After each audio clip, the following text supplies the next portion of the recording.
Mr. Gerald Giam.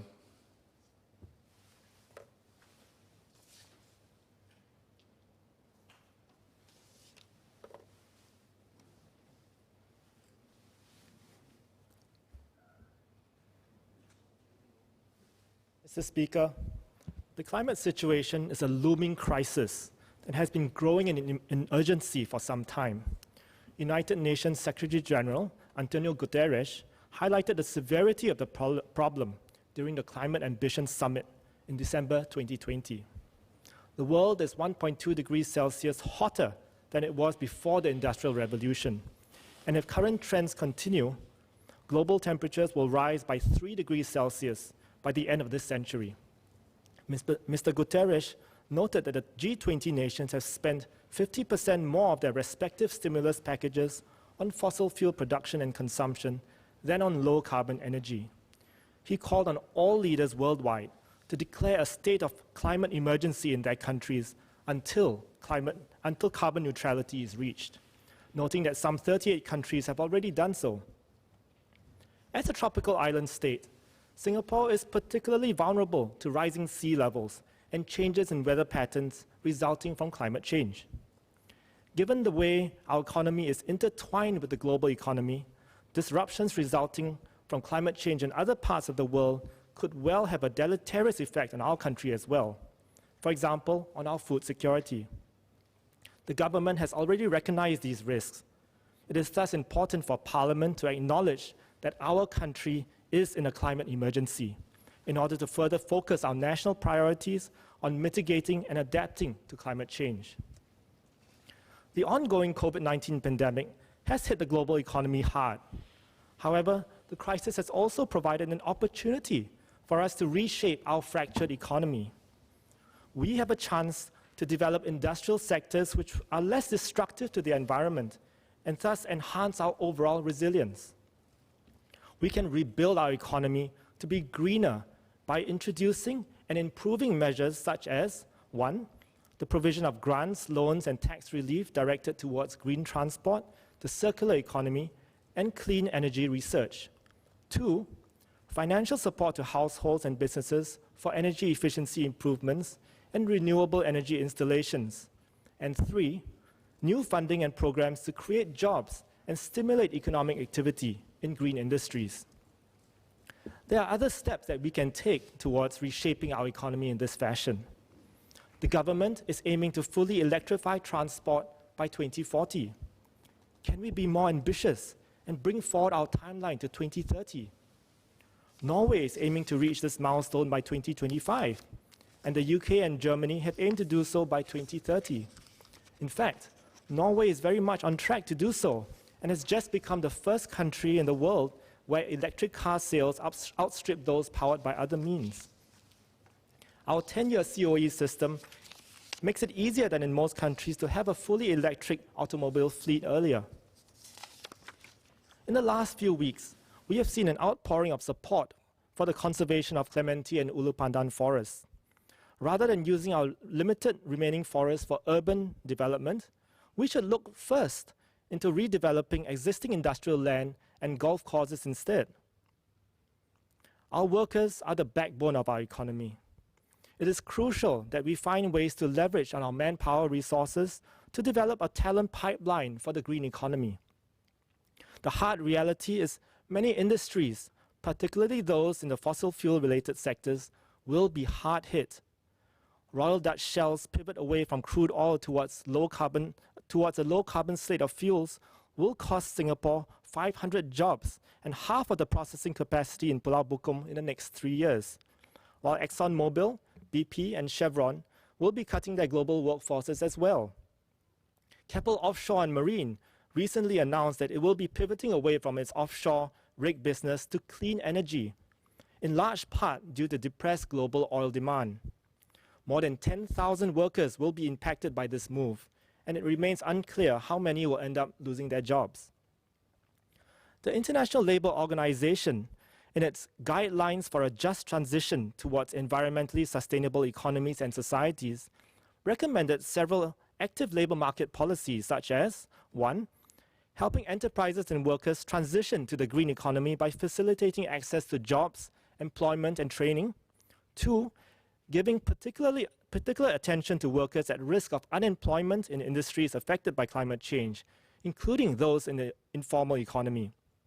And 3, introducing well-targeted subsidies that allow workers to acquire skills through work experience and on-the-job training. In this vein, I propose extending the Special Employment Credit Scheme to provide time-limited wage support to all Singaporean workers who are taking up their first job in the green economy. This will incentivize companies to expand their ventures in the green economy and hire and train workers in this growing industry. In order to formulate more effective policies, it is important that we improve the quality and quantity of statistical data on the green economy. Such data is necessary for us to assess the impact of climate-related policies on our economy, health, and social inclusion, so that we can fine-tune and adjust them. The government should take the lead in promoting more sustainable practices through green public purchasing. One of the ways it can do so is by making sustainability a criteria in more public sector procurements. This will provide industry with incentives to develop environmentally friendly works, products, and services. It could also lead to savings in public expenditure, especially if full life cycle costs of contracts and not just the purchase price are considered during the procurement process. Enhancing GPP practices will also equip public officers with more knowledge and experience to meet evolving environmental challenges. GPP in Singapore has already been introduced via the public sector taking the lead in Environmental Sustainability Initiative. Under this initiative, public sector agencies have been encouraged to put in place environmental sustainability measures like energy efficiency, water efficiency, and recycling. Other green factors that can be considered in public procurement could include reducing single-use plastics, data center efficiency, and reduction of food wastage in catering. There is increased demand for corporate performance metrics on a range of environmental, social, and governance issues, or ESG, as more investors seek to align their stock holdings with their issue interests and values. In the biggest survey of its kind ever done, the UN Development Programme's People's Climate Vote found that more than 60% of 1.2 million respondents aged between 18 and 59 see the climate situation as urgent, with 58% of those above 60 affirming. We can thus expect more investors placing environmental issues as a priority. The Singapore Exchange introduced sustainability reporting in 2016 for listed companies. This complements existing reporting requirements and shows the risk posed by ESG factors managed for future returns. However, no such requirement is placed on private companies. ACRA could consider requiring simplified environmental sustainability reporting for private limited companies with a revenue of over $100 million and with more than 200 employees. The government could also provide grants to incentivize SMEs to optionally submit sustainability reports. This will aid our local firms in their ventures overseas, where they may face increasingly stringent demands for sustainable business contracts, and help them to be more globally competitive. We should equip our local firms before they are affected by such de facto barriers to trade. It is vital that we look into improving our energy efficiency towards reducing our consumption of fossil fuels and emissions of carbon dioxide and other greenhouse gases. Much has already been put in place by way of the Energy Conservation Act of 2013. I would now like to talk specifically about energy efficiency in the power industry, which produces 39.7% of greenhouse gas emissions in Singapore. Singapore's total registered power generation capacity was 12,582 megawatts in 2020, while the highest peak system demand since 2005 has been 7,404 megawatts. This currently leaves a spare capacity of some 5,178 megawatts in the system.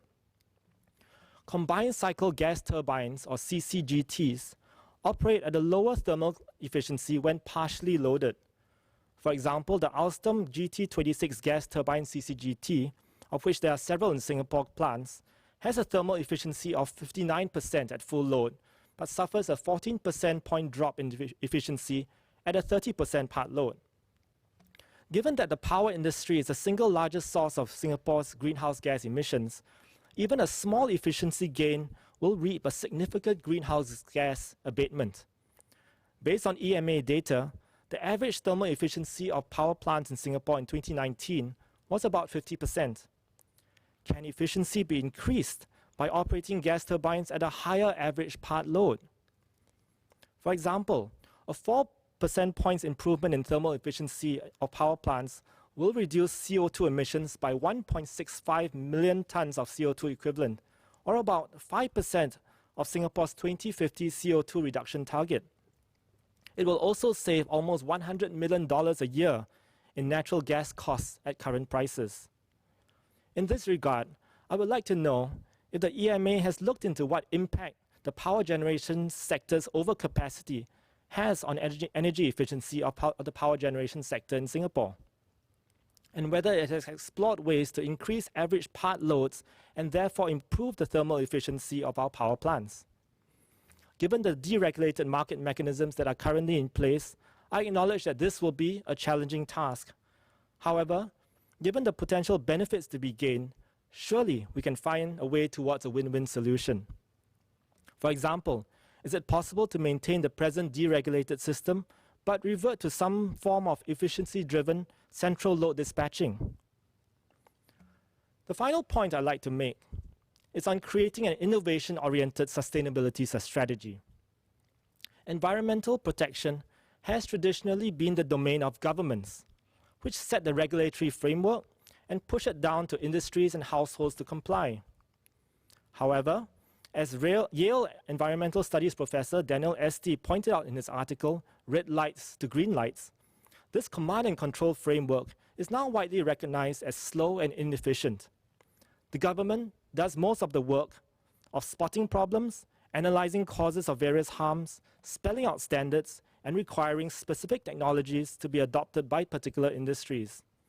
But an over-reliance on the government as the central actor can lead to high cost, unavoidable, or rather avoidable inefficiencies and disincentives for innovation.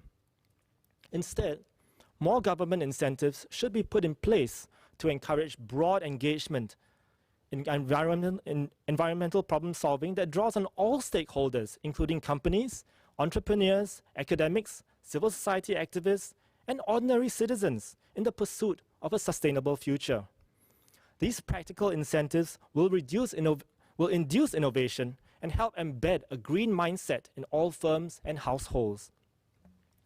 Mr. Speaker, while I acknowledge that Singapore has taken many steps to mitigate and adapt to the effects of climate change, the urgency of the problem grows stronger with each passing day.